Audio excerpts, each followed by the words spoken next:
నమస్తే, నేను మీ JK. Welcome to Hasa TV. AP రాజధాని అమరావతి ఔటర్ రింగ్ రోడ్ నిర్మాణానికి అడుగులు ఫాస్ట్గా ముందుకు పడుతున్నాయి. అమరావతికి అటు ఇటు 40 కిలోమీటర్ల మేర రియల్ భూమి గుడక బాగా పెరిగేటువంటి అవకాశం ఉంది.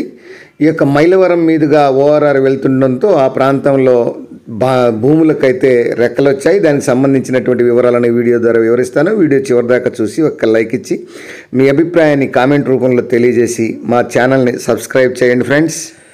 ఏపీ రాజధాని అమరావతి ఔటర్ రింగ్ రోడ్డు నిర్మాణానికి అడుగులు ముందుకు పడడంతో అమరావతికి అటు ఇటు 40 కిలోమీటర్ల మేర ఈ యొక్క రియల్ భూములకు మంచి అవకాశం బాగా పెరిగేటువంటి అవకాశం వచ్చింది. విజయవాడకు 40 కిలోమీటర్ల దూరంలో ఉన్నటువంటి ఈ యొక్క మైలవరం మీదుగా ఈ ఓఆర్ఆర్ వెళ్తున్నటువంటి విషయం తెలిసిందే.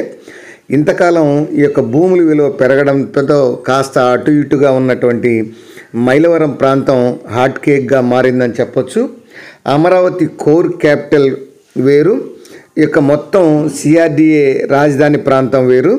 ఈ విషయం పక్కన పెడితే హైదరాబాదులో ఇప్పుడు ఓఆర్ఆర్ లోపల ఉన్నదంతా గ్రేటర్ హైదరాబాదుగా ప్రకటించాలని ప్రభుత్వం అయితే యోచిస్తుంది.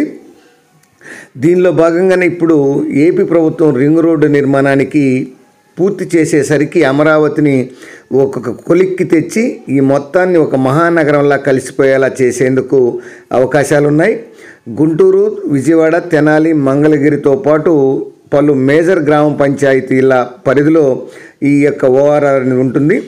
ఇప్పుడు మైలవరం విషయం తీసుకుంటే వ్యవసాయ భూముల లావాదేవీలకు ఎక్కువగా ప్రసిద్ధి మైలవరం.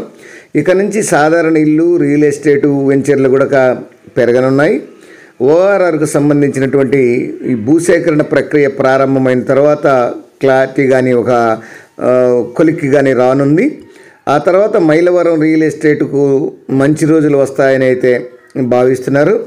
ఈ ఇన్ఫ్రా పెరిగితే పెద్ద పెద్ద ప్రాజెక్టులు వస్తే అభివృద్ధి ఊహించని విధంగా పెరుగుతుందనడంలో సందేహం లేదు.